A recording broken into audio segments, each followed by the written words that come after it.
आज जिस तरीके से अनेक उम्मीदवार के साथ जो कॉन्फ्रेंस हुई है, कॉन्फ्रेंस का महत्व क्या ठोस मुद्दे हैं? हमारा जो ठोस मुद्दा है कि नागपुर लोकसभा मतदार संघ का जो चुनाव था वह 19 अप्रैल 2024 को हुआ और इस चुनाव में हमें एक बात देखने को मिली कि आचार संहिता जो थी वह 17 तारीख को शाम को 6 बजे लगाई गई और आचार संहिता के नियमों के माध्यम से चुनाव के 48 घंटे पहले आचार संहिता लगने के बाद हम किसी भी पार्टी का नाम, पार्टी का सिंबल, कैंडिडेट का फोटो, कैंडिडेट का नाम हम प्रचार के लिए नहीं उपयोग में ला सकते। इसके बावजूद भी लगभग 1205 जो बूथ लगाए गए नागपुर शहर में भारतीय जनता पार्टी के, उस बूथों के ऊपर में एक बिलिंग मशीन थी। उस बिलिंग मशीन के साथ में सॉफ्टवेयर डेवलप किया गया था जिसके माध्यम से मतदाताओं के जो लिस्ट है, बूथ क्रमांक है, उनका सीरियल नंबर है, उसकी चिट्ठी के साथ में, डिटेल्स के साथ में भारतीय जनता पार्टी के चिट्ठी बताइए, भारतीय जनता पार्टी के उम्मीदवार की वह चिट्ठी निकल रही थी उस बिलिंग मशीन में से। यह इस प्रकार की यह चिट्ठियां है, यह चिट्ठियां निकल रही थी। यानी इससे यह पूरा सिद्ध होता है कि आचार संहिता का उल्लंघन करते हुए भारतीय जनता पार्टी ने इस लोकतंत्र की हत्या करने के लिए इस प्रकार की मशीन डेवलप की, सॉफ्टवेयर डेवलप किया। तो हमारा यही मुद्दा है कि छोटी मोटी जो पार्टियों के साथ में जो पक्षपात इलेक्शन कमीशन करता है, प्रशासन करता है कि छोटे छोटे नियमों के आधार पर लेटर देना, उनको मेंटली हरास करना, उनको धमकाना, तो क्या यह बड़ी पार्टियों के साथ में क्या विशेष कोई अधिकार होते हैं कि आप खुलेआम इस प्रकार से नियमों की धज्जियां उड़ा सकते हो? तो इस देश में लोकतंत्र है और कानून सबके लिए समान है, चाहे वो बड़ा हो, छोटा हो, गरीब हो या राजा हो। तो हमें भी अधिकार है कि लोकतंत्र में हमारे अधिकारों के हितों के लिए हमें आवाज उठाना।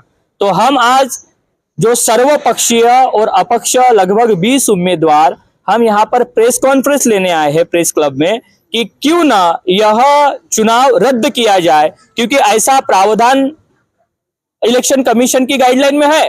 तो हमारी यह प्रमुख मांगों को लेकर हम आज इस प्रेस क्लब में सभी सर्वपक्षीय उम्मीदवार और अपक्ष उम्मीदवार हम आवाज उठा रहे।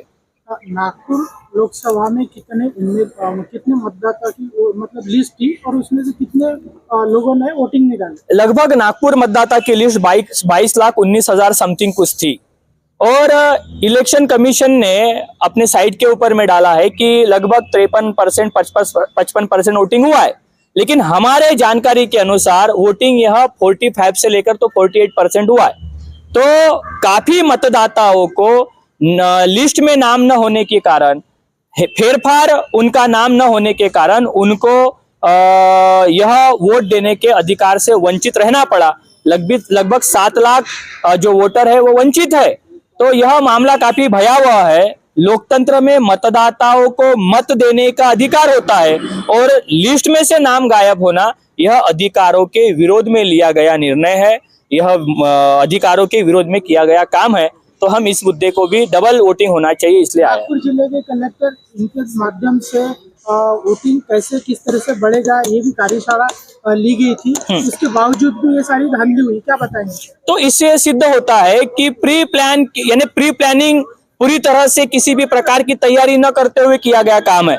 जिस प्रकार से हमें कहा गया कि 15 लाख रुपए आएंगे, 2 करोड़ रोजगार मिलेगा, लेकिन मिला नहीं ना, उसी प्रकार हो सकता है। कलेक्टर साहब ने भी कहा कि हम वोटिंग परसेंट बढ़ाएंगे, तो वो भी अपने कार्यवाही में विफल होते हुए नजर आ रहे हैं। सर, महत्वपूर्ण सवाल है, जो चुनाव में गड़बड़ी हुई है इसके जिसके लिए जो आपने जो अभी मीटिंग ली हुई है, प्रेस कॉन्फ्रेंस ली है, इसमें आप चुनाव रद्द करने के लिए ही बोल रहे हैं कि नितिन गडकरी ने जो चुनाव प्रक्रिया में बाधा डाली हुई है, जो गड़बड़ी की है, तो उनका भी चुनाव रद्द करने के लिए बोल? हम ये बोलना चाहते, नितिन गडकरी हमारा कोई व्यक्तिगत मामला नहीं है, हमारा चुनाव आयोग से यह मामला है कि चुनाव आयोग ने मतदाताओं के अधिकारों का हनन किया हुआ है और यह चुनाव आयोग के अधिकार क्षेत्र में आता है। हमारा मामला नितिन गडकरी नहीं है, हमारा मामला भारतीय जनता पार्टी नहीं है, हमारा मामला है इलेक्शन कमीशन ने पक्षपात करते हुए मतदाताओं को अधिकारों से वंचित किया।